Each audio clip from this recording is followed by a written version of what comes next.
Olá, amigos. Professor Jonas Mendes passando aqui para mais uma aula de sociologia. Nessa aula aqui, iremos olhar de forma panorâmica alguns conceitos importantes desenvolvidos pelo sociólogo francês Pierre Bourdieu. Bourdieu, que de fato é um sociólogo contemporâneo, morreu não faz tanto tempo, e de fato contribuiu de forma significativa para a análise dos estudos sociais, de fato, de como está estruturados os espaços sociais, como de fato a sociedade ela se estrutura, quais as relações objetivas, subjetivas, dentro das configurações da dinâmica social. Então, por isso é importante refletir um pouquinho sobre o que Bourdieu falou, ok? Nessa ocasião, nós vamos analisar um pouquinho a ideia que Bourdieu colocou, a ideia de poder simbólico.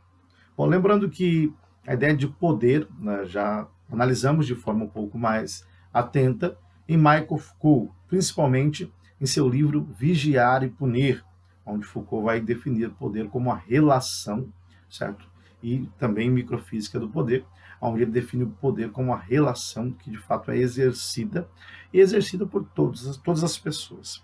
O poder não está concentrado, o poder não é algo, por exemplo, que está concentrado na mão de uma única pessoa, certo? Foucault vai desenhar o poder dentro das dinâmicas sociais como uma teia na qual todas as pessoas estão envolvidas e que todos, de alguma maneira, exercem relações de poder. Então, dentro da estrutura social, ninguém está isento das relações de poder, certo? Então, Foucault ainda fala sobre o poder disciplinar, certo? E o poder e o biopoder, que está ligado às instituições, que é o poder de vida e coisas do tipo, mas isso aí foi o assunto da relação do poder na perspectiva de Foucault. Foucault, inclusive, disse que o poder, por exemplo, não era uma coisa que alguém tem, certo? Não é algo que alguém tem, alguma coisa visível que alguém possui. Tá? O poder, de fato, é uma relação que se exerce. Então, Foucault definiu dessa maneira. Bourdieu ele vai tratar a perspectiva dentro do poder simbólico, vai colocar o termo conhecido como poder simbólico. Mas o que seria de fato esse poder simbólico? O simbólico, o poder simbólico, é aquilo que está no campo do símbolo, das significações, dos signos, não meramente no âmbito da materialidade, certo? Mas no campo das significações, no mundo simbólico, no mundo dos signos. Esse poder que se dá no campo simbólico, que Bourdieu define como poder simbólico, ele vai dizer que é um poder invisível que só pode ser exercido com a cumplicidade daqueles que lhe estão sujeitos. Logo, esse poder simbólico é um poder invisível que só pode ser exercido com a cumplicidade daqueles que lhe estão sujeitos. Porque a partir do momento que as pessoas que estão sujeitas a este poder começam a tomar consciência da dominação que se dá através do exercício desse poder, e elas começam a se revoltar contra essa estrutura de poder, essa estrutura de dominação simbólica, e então esse poder é rompido, esse poder se torna. E o que é interessante a respeito do poder, inclusive, é que o poder, quando ele começa a ser notado, a ser percebido, geralmente é porque ele já está enfraquecendo. O poder em sua estrutura, em sua dinâmica fortalecida, por assim dizer, o poder em seu pico mais forte, ele, de alguma maneira, não é perceptível aos que estão debaixo desse regime de poder. Então, quando alguém começa a notar que uma relação de poder está se estabelecendo, é porque o poder já se está enfraquecendo. Porque quando o poder está, de fato, fortalecido, então muitos que estão ali naquela dinâmica de poder não conseguem perceber que há poderes atuando ali. De fato, as relações sociais, elas são marcadas por relações de poder, relações dinâmicas claras de poder, inclusive de dominação. Há quem exerce o poder mais do que os outros. De alguma maneira, todos nós estamos nesse conflito, nessa luta pela relação de poder nos espaços sociais. Ninguém está isento disso. Agora, uns exercem mais do que os outros, tá? Então, isso é muito importante que nós tenhamos em mente. Então, o poder simbólico, de alguma maneira, é um poder invisível que só pode ser exercido com a cumplicidade dos que lhes estão sujeitos, ok? Isso é importante. O poder simbólico, ele está relacionado com outro conceito, que é a violência simbólica, tá? Então, poder simbólico e violência simbólica são termos que estão, de fato, unidos aí. É como se fossem os dois lados de uma mesma moeda, poder simbólico e violência simbólica. Por quê? Porque a violência simbólica é o meio através do qual o poder simbólico é exercido. Por isso que a violência simbólica e o poder simbólico estão relacionados, e por isso que os dois sempre são discutidos de forma correlata juntos, ok? De fato, algumas pessoas não concordavam com essa ideia de violência simbólica. A violência simbólica, ela não é a violência física, tá? Não é a violência que é exercida fisicamente, por exemplo. A violência simbólica é a violência exercida sem coerção ou sem coação física, tá? É uma violência exercida sem coação física, mas que causa danos morais e psicológicos, danos emocionais e coisas do tipo. Então, embora a violência simbólica ela não se dê no nível da materialidade, por assim dizer, no âmbito das questões físicas, eu não preciso, por exemplo, te agredir fisicamente, que seria violência, né? Te agredir fisicamente para cometer violência contra você. Eu posso, por exemplo, cometer uma violência simbólica sem encostar em você, mas mesmo assim cometer uma violência simbólica. E a violência simbólica ela causa danos terríveis e às vezes danos muito mais drásticos do que aquilo se eu te agredisse fisicamente, por exemplo, tá? Porque uma ferida causada no corpo ela pode se curar, pode ser medicada, mas muitas vezes um dano causado no seu psicológico, na mente, na própria estrutura psico-intelectiva da pessoa pode acompanhar a pessoa para o resto da vida e causar danos talvez irreversíveis, inclusive. Então a violência simbólica ela se dá justamente nesse mundo simbólico. Quem exerce a violência simbólica é quem tem o poder simbólico, certo? Então são coisas importantes que nós precisamos destacar. Habermas particularmente não gostava muito dessa terminologia de violência simbólica, porque Habermas dizia que violência sempre equivale à agressão física, né? Portanto ela é exterior ao simbólico. Mas me parece que nessa perspectiva aqui, Pierre Bourdieu de fato está correto, porque a violência simbólica pode ser evidenciada assim, em práticas, por exemplo, como o bullying. O bullying, por exemplo, é uma violência simbólica, ok? Racismo é uma violência simbólica, tá? Nós encontramos, por exemplo, teóricos, inclusive, que tratam disso. O Donald Kinder e David Sears, por exemplo, eles cunharam o termo racismo simbólico para mostrar como que, de fato, existe uma violência simbólica em práticas como racismo, como bullying e tantas outras, discriminação, por exemplo, também, tá? São práticas onde você encontra aí, de fato, muito claro a violência simbólica, ok? Então, a violência simbólica, ela se funda justamente, a ideia é essa, ela está relacionada, ela se estrutura a partir de uma dominação simbólica. Então, nós temos o poder simbólico, que é exercido na violência simbólica, certo? Sendo que a violência simbólica seria o tipo de violência que não exige, tá, a coação física, mas que causa danos morais, danos psicológicos, danos emocionais, entendeu? Que, de fato, existem danos, consequências drásticas aí, tá? Lembrando que o ser humano ele é uma unidade, né? Ele é um ser cuja há uma relação muito clara entre o seu intelecto, sua estrutura psíquica e suas estruturas materiais, o seu organismo, né? Então, aquilo que afeta a mente do ser humano, que afeta o seu intelecto, que afeta suas estruturas intelectivas, também, consequentemente, afetará o seu corpo. Ok? Então, existem aquilo que alguns chamam de doenças psicossomáticas, inclusive, que são, de fato, questões que afetam o próprio intelecto, que terminam resultando em consequências para o próprio corpo, porque há uma unidade psicossomática no ser humano. Então, aquilo que afeta a mente afeta o intelecto, afeta as estruturas morais, intelectivas, emocionais, sensitivas do ser humano, acabam resultando em consequências do seu próprio organismo, na sua estrutura somática. Então, de fato, apesar da violência simbólica não afetar o físico diretamente, indiretamente ela acaba afetando. Ela acaba afetando por quê? Porque os danos causados, danos morais, danos psicológicos, danos emocionais, consequentemente resultarão em danos, inclusive, somáticos, danos no próprio corpo da pessoa, tá? Porque nós não podemos desvincular, certo? O ser humano ele é uma unidade psicossomática. Isso é muito importante ter em mente, inclusive, porque senão nós acabamos criando uma dicotomia essa dicotomia ela é falsa, certo? Nós temos sim que estabelecer diferenciações, mas não podemos estabelecer uma dicotomia absoluta, porque aí nós criamos sérios problemas. Tendo essas definições em mente, então a violência simbólica ela está ligada a uma dominação simbólica. Quem tem poder simbólico, ele exerce violência simbólica, e essa violência simbólica sempre está ligada a um processo de dominação simbólica. Os espaços sociais eles estão marcados sempre pela dominação, pelos que dominam e pelos que são dominados, seja na estrutura material ou não.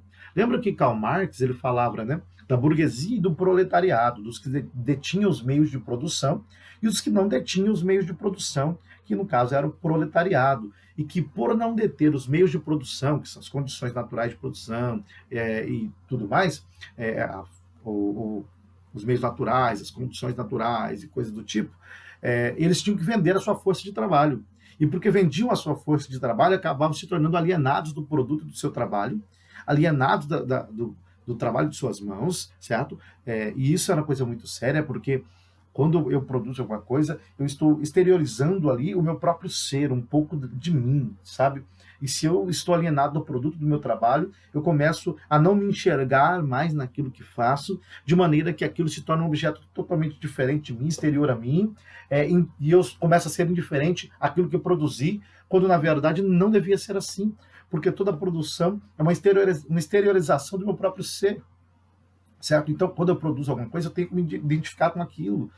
E com as relações capitalistas, Karl Marx vai mostrar que essa relação de dominação por parte de quem detém os meios de produção, por parte de quem não detém, elas vão se tornando mais intensas, de maneira que o proletariado sempre vai se tornando cada vez mais alienado, seja do produto do seu trabalho, seja da própria realidade, tá? E aí você tem o próprio Feuerbach também falando que a religião se tornava um sistema de alienação também, onde o indivíduo na religião, em a essência do cristianismo, Feuerbach vai dizer que o indivíduo se aliena da sua própria essência, inclusive, certo? Ele se aliena da sua própria essência quando ele começa a atribuir a uma certa divindade coisas que lhe são próprias, que é próprio da essência do ser humano, inclusive, e ele começa a divinizar coisas que são próprias da essência do ser humano. Então o ser humano se aliena da sua própria essência. Então a religião, nessa perspectiva, se tornaria também uma força alienante, todas elas atreladas à força econômica, à força religiosa e política e coisas do tipo, servindo para que a dominação se torne cada vez mais efetiva. Karl Marx, então, achava que para que a dominação acabasse, era necessário que o proletariado exercesse uma revolução, tomasse os meios de produção, instaurasse uma ditadura do proletariado. Então isso era importante. A questão da dominação, ela aparece em Max Weber também. Max Weber ele falava sobre a dominação legal, certo? A dominação legal, a dominação tradicional e a dominação afetiva. Então, a dominação legal é aquelas que são exercidas, inclusive, por aparatos legais, como aparatos jurídicos e morais e coisas do tipo, essas são exercidas.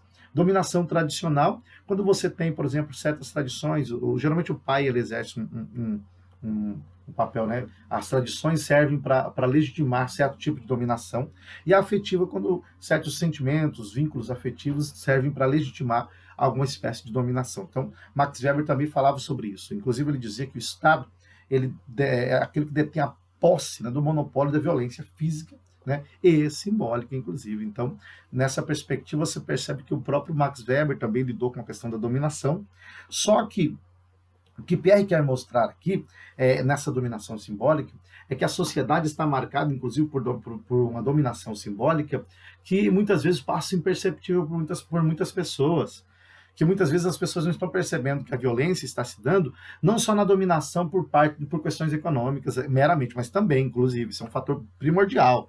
Tá? Ele vai mostrar que o fator econômico e cultural estão aí na base, inclusive. Só que existe uma dominação que está passando aí, que é imperceptível, que muitas pessoas não estão vendo, tá? E aí nós vamos discutir um pouco sobre isso. Então, a violência simbólica é um meio, né, do exercício do poder simbólico. Ele vai dizer o seguinte: a violência simbólica se funda na fabricação contínua de crenças no processo de socialização, que induzem o indivíduo, de alguma maneira, a se posicionar no espaço social, certo? Seguindo padrões de crenças, de valores, de princípios, que é imposto por um discurso dominante.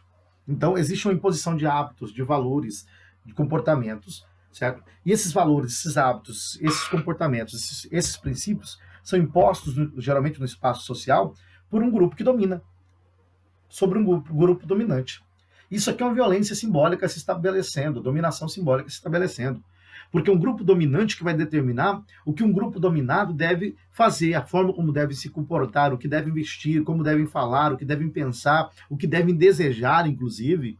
Nós estudamos na escola de Frankfurt, por exemplo, como existe uma indústria cultural criando necessidades artificiais, vontades artificiais, criando inclusive desejos, né, desejos que são construídos por essa cultura industrial para levar o povo a sempre, cada dia mais, desejar consumir compulsivamente, certo? De maneira que as vontades e os desejos próprios são eliminados. Há uma massificação social aí, em que as individualidades estão sendo eliminadas, estão sendo dissipadas, para que as pessoas cada dia mais percam as suas individualidades, as suas idiosincrasias, as suas especificidades, e começam a desejar todos uma mesma coisa, a quererem todos a mesma coisa, terem todos uma mesma necessidade, para que o mercado produza lance os seus produtos e todos comprem massivamente.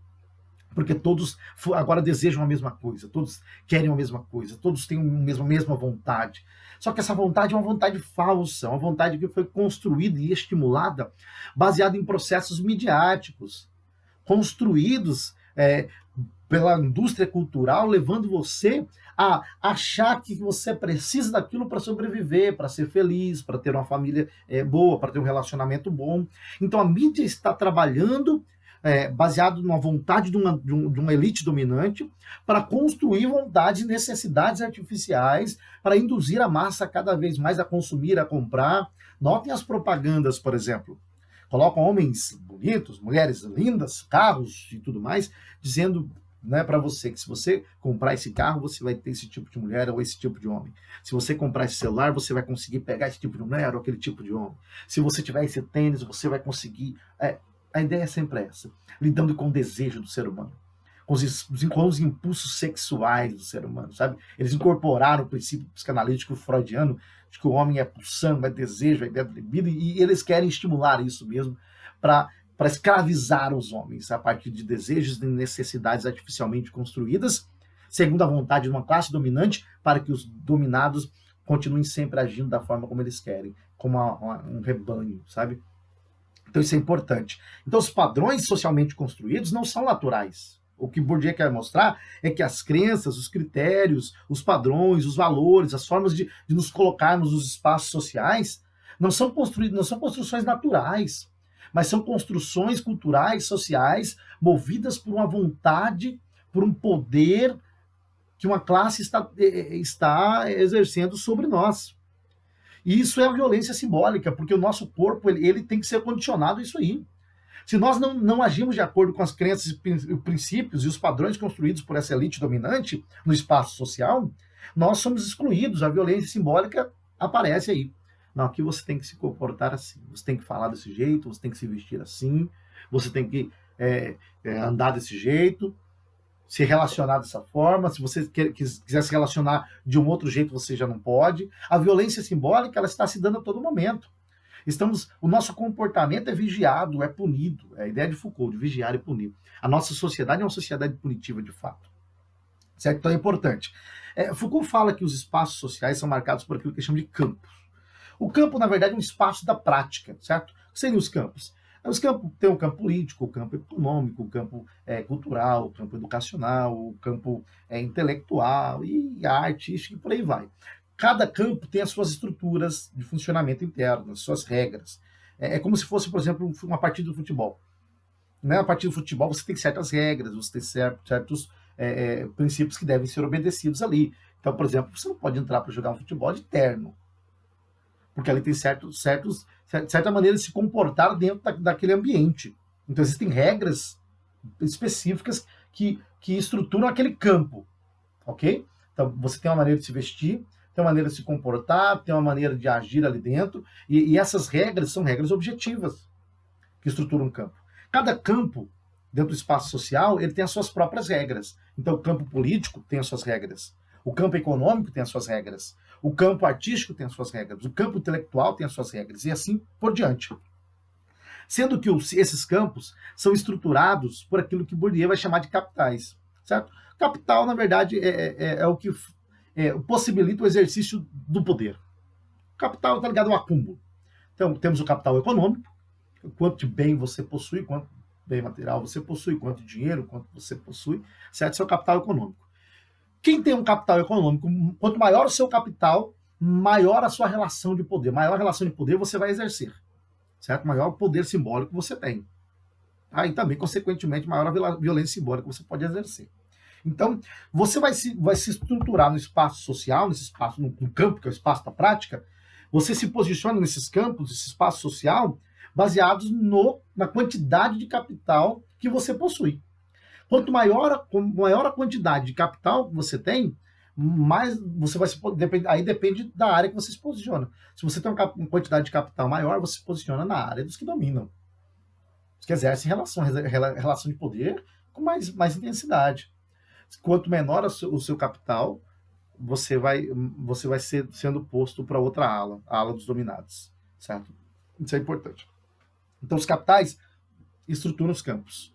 Quais seriam os capitais? Nós temos, então, o capital econômico, como eu disse, que é a quantidade de dinheiro que você tem, de bem que você possui, coisa do tipo. O capital social, refere-se aos seus amigos, aos seus vizinhos e tudo mais. Então, se você tem um capital social, né? Quanto maior o seu capital social, mas maior não em nível de quantidade, em nível de qualidade, por exemplo. Se você é amigo só dos grandes, é amigo só dos poderosos, então você também consegue exercer uma relação de poder e força maior ainda. Porque o seu capital social, ele é um capital social inflado, né? Você tem o capital cultural, que é a quantidade de cultura que você tem. Então, a ideia do capital cultural está ligado diretamente a diplomas, educação, o envolvimento com a arte, por exemplo, envolve todo o conhecimento, todo mundo de sabedoria que você possui, de conhecimento, arte, diploma e coisas do tipo. Tudo isso engloba o capital cultural. E temos o capital simbólico, que é a honra, prestígio, reconhecimento. Os capitais estão relacionados. Os campos, então, campo é uma área da prática, eles são estruturados pelos capitais, sendo que cada campo tem as suas regras. Então, por exemplo, o campo econômico tem as suas regras objetivas que estruturam aquele campo. O campo artístico tem outro, o intelectual tem outro, o político tem outro, e assim consequentemente. Veja só, Pierre Bourdieu vai dizer que o capital econômico, de alguma maneira, influencia consideravelmente o capital cultural. As sociedades capitalistas, há uma relação muito forte entre o capital econômico e o capital cultural. Por quê? Porque uma pessoa que tem muito dinheiro, necessariamente ela tende também a ter, então ela tem um capital econômico maior, ela tende a ter um capital cultural maior também. Existe o capital cultural objetificado, que são as obras de artes e coisas do tipo, tá? E existe o simbólico, por assim dizer, que é o conhecimento, que seria o aspecto subjetivo do capital cultural. Pensa só, vamos dar um exemplo aqui. Quando nós falamos sobre a desigualdade na educação, Bourdieu tratava disso. Bourdieu vai dizer o seguinte, a ideia do Bourdieu é essa. Não adianta você pegar duas crianças, uma de uma classe cujo pai tem um capital econômico elevado, e pegar uma criança cujo pai tem um capital econômico ínfimo, você pega as duas e coloca num colégio top, lá em cima o nível do colégio, para dizer, ó, estamos eliminando as desigualdades. As duas estão no mesmo colégio, vão ter o mesmo tipo de educação, a boa desigualdade social. Bourdieu vai dizer não. As desigualdades continuam sendo reproduzidas. O sistema educacional, na verdade, é um sistema que não elimina as desigualdades sociais, ele simplesmente reproduz a desigualdade social. Como assim? Por quê? Se as duas estão na mesma escola, vão ter os mesmos professores, as mesmas oportunidades, não é? Não. Bourdieu vai dizer que não. Ele vai dizer que porque o pai daquela que tem um capital econômico maior, logo, aquela criança cujo pai tem um capital econômico maior também tem um capital cultural maior. Por quê? Porque esse pai ele tem um capital cultural objetificado em casa, com obras de artes, esculturas, que a criança já começa a ter contato desde cedo. Esse pai ele tem a possibilidade de fazer viagens, e essa criança viaja com o pai, então ela de alguma maneira vai ter acesso ao mundo cultural que a outra criança cujo pai não tem capital econômico nem conhece, certo? Essa criança cujo pai tem um capital econômico maior, ela vai ter contato com outra cultura, com outra língua, com outros povos, com outras tradições, com outros princípios, outros valores, visitar museus, visitar lugares históricos, marcos importantes da história da humanidade.